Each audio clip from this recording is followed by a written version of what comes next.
আমরা ভুল পথে এগোচ্ছি। আমি খুন করিনি ম্যাডাম। ঈদ উল ফিতরে মুক্তি পেয়েছে 6টি সিনেমা।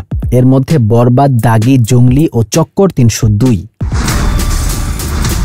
এই 4 সিনেমা নিয়ে কম বেশি আলোচনা হয়েছে।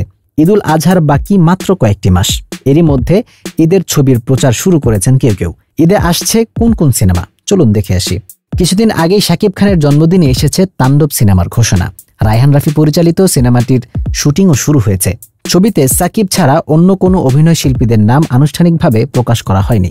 বরবাদের পর ঢাকাই ছবির অন্যান্য শীর্ষ নায়কের কাছে দর্শকদের প্রত্যাশা বেড়েই চলেছে। তাণ্ডব নিয়েও তাই ভক্তদের তুমুল কৌতূহল। আগামী ঈদে মুক্তি পেতে পারে মোশাররফ করিম ও শরীফুল রাজ অভিনীত সঞ্জয়ের পরিচালিত ইনসাফ। এরই মধ্যে সিনেমাটির পোস্টার প্রকাশ করা হয়েছে। পোস্টার থেকে অ্যাকশন সিনেমার ইঙ্গিত কিন্তু মিলেছে।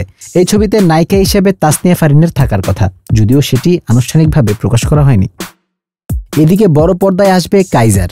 নির্মাতা তানিম নূরের একটি সিনেমা। এটি নিয়েও আনুষ্ঠানিক কোনো ঘোষণা আসেনি। বড় পর্দায় ফিরেছেন আরফিন শুভ। মিঠু খান পরিচালিত নীল চক্রতে তার বিপরীত অভিনয় করবেন মন্দিরা চক্রবর্তী। থ্রিলার ঘরানার এই সিনেমা পরিবারের সবাইকে নিয়ে দেখার মতো হবে বলে আশা প্রকাশ করেছেন মন্দিরা। এর মধ্যেই ছবির টিজার প্রকাশ করা হয়েছে। আজমেরি হক বাঁধন অভিনীত সানি সারোয়ারের সিনেমা এশা মার্ডানও আসতে পারে এবারের ঈদে। একজন পুলিশ অফিসারের চরিত্রে দেখা যাবে বাঁধনকে।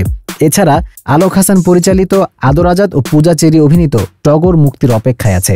আদর আজাদ ঈদের আরেক ছবিতে পিনিক নামের এই সিনেমায় বুবলিকে নেতিবাচক চরিত্রে দেখা যাবে বলে জানা গেছে।